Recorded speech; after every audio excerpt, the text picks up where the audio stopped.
What's up, kings and queens? So a few years ago I combined my husband's locks. He had 120 something locks and now he has 50.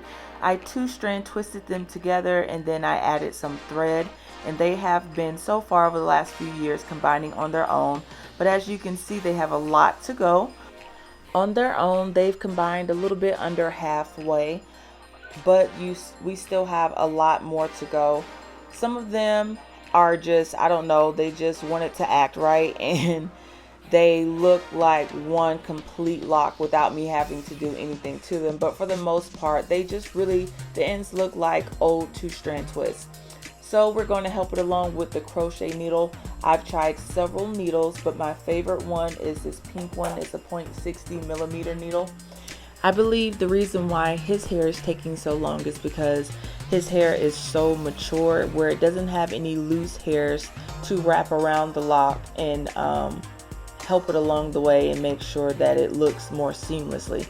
So this method is allowing me to pull out the hair from within the lock that is going to pull the hair together in the inside, but also gives it some frizzies on the outside that will help it wrap around itself.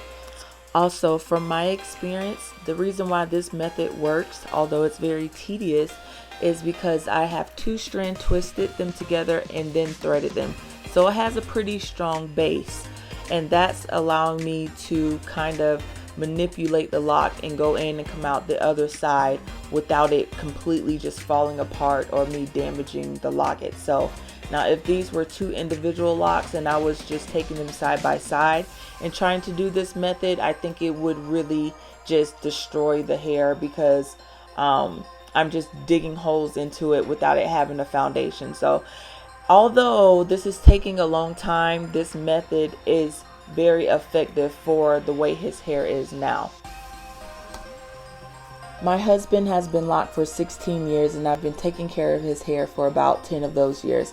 So the ends that I'm working on, as you can see, I am pulling out quite a bit of length from the inside because a lot of stuff he just did not do when he first locked.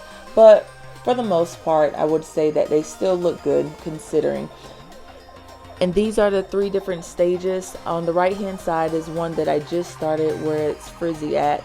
And then on the middle is the one that has naturally locked, and then that two-strand twist is the part that I have to go ahead and combine. And on the left hand side is the one that I've already done, and they look pretty seamless. They still have a little ways to go, but that frizzy part on the outside is what's going to make sure that it just really looks nice and tight like one lock. Alright guys, so that is it. I will come back and show you the results when I finish, but I'm definitely going to take my time so that I don't burn myself out with this process. And I have quite a few different videos of me combining locks in different methods, and also the side-by-side method, which I find to be more efficient and combines a little bit more faster. So I'll post all of my videos to combine locks in the description box. I hope this helps you guys out. Let me know what you guys think, and until next time, as always, be you, be beautiful, be blessed.